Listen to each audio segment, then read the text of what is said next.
Hello বন্ধুরা, আজকে আমি রান্না করব। দেখো, কাঁঠালের ইঁচড় আলু দিয়ে রুই মাছ। তোমরা তো রান্না করো চিংড়ি মাছ দিয়ে, আজকে আমি রান্না করব ইঁচড় রুই। আর সঙ্গে আছে উচ্ছে ভাজা আর একটু মাছের ডিম পেঁয়াজ কুচি দিয়ে ভেজেছি। তো আজকে ভোট গণনা, দেখি কোন দল জেতে। মনে হচ্ছে এবার পদ্ম ফুলই ফুটবে।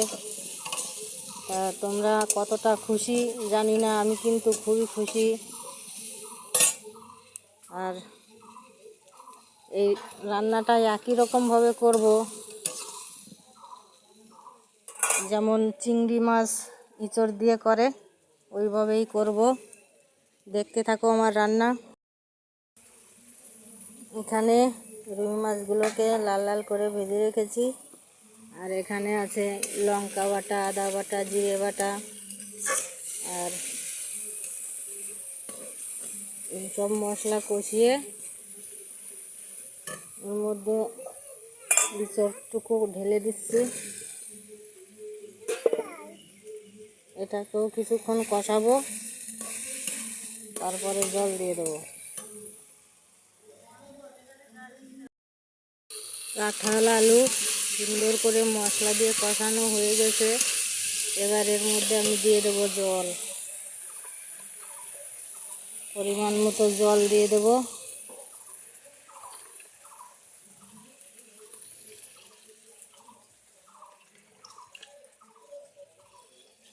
তারপর জলটা ফুটে গেলে মাছগুলো ছেড়ে দেবো এক এক করে। তো দেখো, জলটা কি সুন্দর ফুটে গেছে, আলুটাও সেদ্ধ হয়ে গেছে। এখন আমি এই আলুগুলোকে থেতো করে ওর মধ্যে দিয়ে দেবো আর মাছ দিয়ে দেবো। ঘরে একটা কাঁঠাল ছিল, 3-4 দিন আগে কেটে রেখেছিলাম। ভাবলাম এই দিয়ে নতুন কিছু করা যাক, তাই আজকে রুই মাছ দিয়ে করে ফেললাম। মনে তো হচ্ছে খুবই সুন্দর হবে, দেখেও মনে হচ্ছে টেস্টি হবে।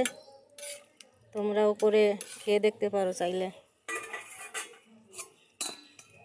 আমার রান্নাগুলো যদি ভালো লাগে তাহলে দেখতে থাকো। আমার ইউটিউব চ্যানেল খোলা আছে, কণিকার লাইফস্টাইল, ওখানে দেখতে পারো আমার রান্নাগুলো, আর সেইভাবে করে খেতে পারো। আজকে এই পর্যন্ত। কাঠের জালে রান্না করি আমি গ্যাসে দিনের বেলা করি না, কারণ সব সময় গ্যাস থাকে না। গ্যাসের যা দাম বেড়েছে, তাই একটু বাঁচিয়ে রাখতে হয়। রাতের বেলা তো আর বাইরে করা যায় না, তাই দিন থাকতে থাকতে আমি দিনের আলোতে বাইরে করে নিই। কোনো দিন রাতে হয়তো কটা ভাত করি, আর বেশি যদি রান্নার থাকে তাহলে গ্যাসেই করে ফেলি রাত্রে।